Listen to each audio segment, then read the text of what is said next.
So, kagagaling lang natin sa school ng ating alaga dahil kahit Sabado may pasok siya pero hindi regular school, yung mga lesson lang.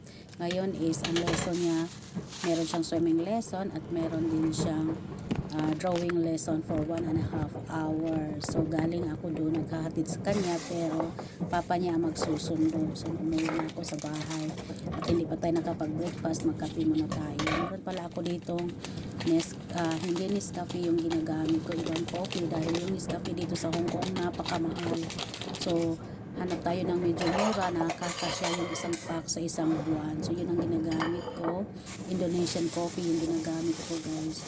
Meron pala ako ditong pagkain na ginagawa sa isang kaibigan ko Pilipina na kasamahan ko din. Yung amo niya is kapatid ni amo, so ito yung natin pa-partner sa kape. At meron din konting cake na tira kagabi kasi kagabi Valentine's Day, medyo nag-celebrate ng konti yung amo ko, may pa-steaks day siya kagabi pero yung ibang mga putahe ako pa rin ang nagluluto.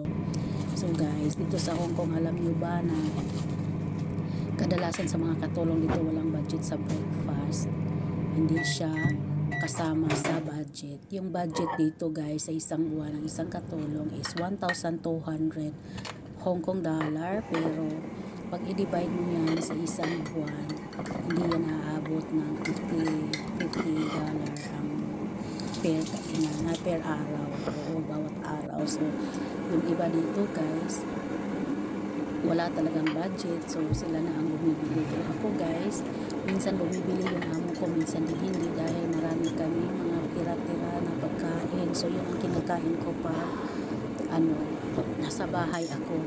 Minsan lang din kasi ako mag-stay sa bahay sa isang araw.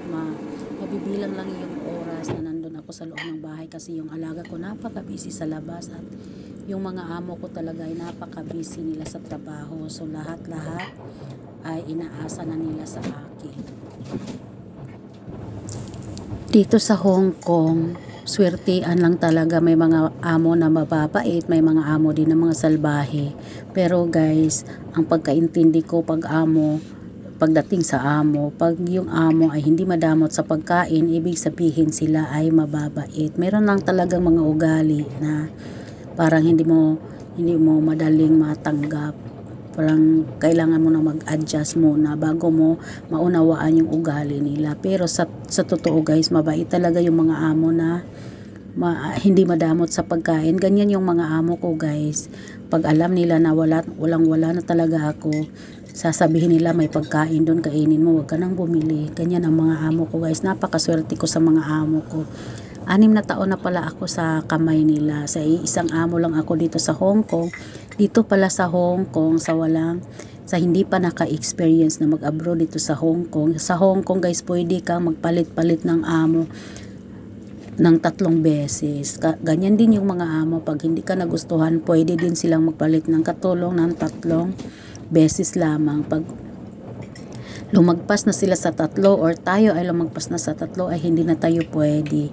So lipat na tayo ng ibang country, ganyan. Pero napakasayang guys kung mawalan ka ng opportunity dito sa Hong Kong dahil sa Hong Kong talaga pag kailangan mong pera, ang dali-daling hanapin ng pera dito.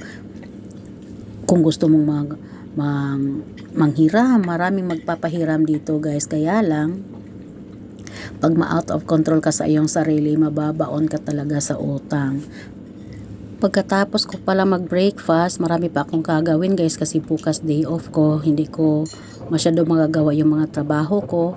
Pero ngayon magalilinis ako ng bahay, tatidy ko lahat ng mga gamit para bukas wala akong gagawin. Pwede akong gumala or pwede akong matulog. Pero kadalasan guys, ako ay natutulog lamang pag day off dahil napakasayang ng pera guys. Ang mahal-mahal na mga bilihin sa labas. Tapos pag dito lang ako sa loob ng bahay, pwede akong matulog, pwede akong mag-aircon, lahat ng gamit pwede kong gamitin at ang mga pagkain pwede ko rin kainin.